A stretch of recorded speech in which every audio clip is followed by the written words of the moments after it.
Hey everyone, Road Breach here, and today we're talking about Transformers Rise of the Beasts. I can start off by saying that the VFX were, for the most part, better than what was shown to us in the trailers. One thing these movies nail 9 times out of 10 is the VFX, and the same is true here. In general, the presentation is great across the board, though I will say that the designs for the Transformers aren't as good as they were in Bumblebee. Wheeljack does have some semblance of ears his design should have, and it's definitely better than his terrifying design from Transformers Dark of the Moon, but why couldn't they just use his head design from the Bumblebee movie? Or if they wanted to use this design, why couldn't he be Beachcomber? Because he acts way more like Beachcomber than he does Wheeljack in this movie. Speaking of characters that don't act like how they should, Mirage.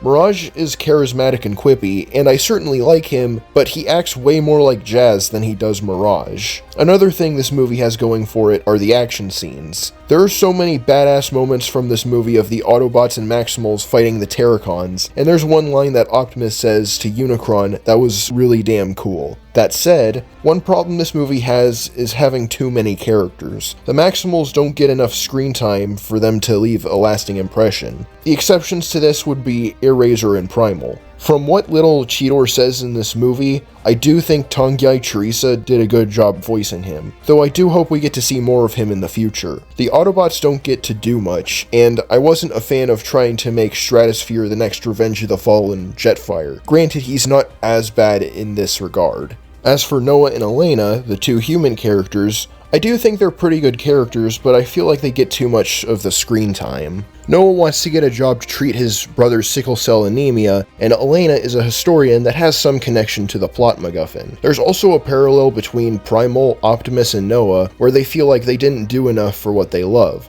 Optimus and Primal feeling like they didn't do enough for their homeworlds, and Noah feeling like he's not doing enough for his brother. One change that you'll definitely know about if you're a fan of Transformers is the Maximals not being descendants of the Autobots, but instead just being from a different planet. Which is a strange change because if they're from a different planet, then why do they transform into Earth animals? Because when we see them on their homeworld, we see that they have Earth beast modes, so what's that about? I don't know where to put this, but I feel like I should get it out of the way. When Noah is trying to get a job to treat his brother's sickle cell anemia, he shows up a little late and his interview is cancelled, and the boss says he doesn't want to hire people like you. You could make the argument that it was because he was late, but the choice of words is very suspicious. Another thing I don't know where to put is how Bumblebee dies and comes back. We saw that Bumblebee dies in the trailer, and later in the film, we see that Earth has plenty of energon that they could use to give Bumblebee an energon infusion to revive him, but the energon is inert. The space bridge later lets out a massive pulse that ignites the energon and revives Bumblebee. In any other incarnation, igniting the energon would result in the energon exploding because energon is combustible, because that's what it means. That's usually what igniting the energon would mean, that you'd introduce some sort of heat to it which would make it explode. But back to the point, resurrection is something that I believe you need to be very careful with in media, because if you're not careful with it, then the stakes could become non-existent and the audience ends up not caring because the character could just come back to life. Scourge was a pretty good villain. He was creepy and threatening, and he posed a challenge to the good guys because he was empowered by Unicron. And to answer the question, no, he wasn't an alternate timeline version of Optimus. Now, this is where I'm going to start spoiling things, so if you haven't seen the movie, skip to here. In my Rise of the Trailers video, I said that I felt it was too early to use Unicron in this new series. My thoughts are uncertain because the Autobots destroy the space bridge that brings Unicron to Earth, and they leave it ambiguous as to whether or not Unicron died. If he didn't die, then he could come back for a sequel, but if he did die, then any possibility of the stakes being heightened is impossible. Another problem I have with this movie is that the scale is too big for a second movie. Bumblebee was about the titular main character establishing a base on Earth and dealing with two normal Decepticons. They may have been triple changers, but they weren't overly powerful for a possible rebooted series. But here we are in the second movie going up against the most powerful villain in Transformers and possibly killing him off. And the ending was pretty neat.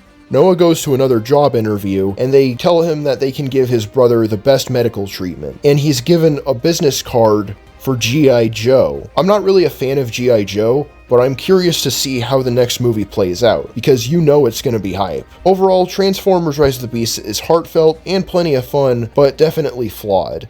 That's all for now. Be sure to tell me what you thought of Transformers Rise of the Beasts in the comments, and I'll catch you next time. Thanks for watching, and gotta zoom.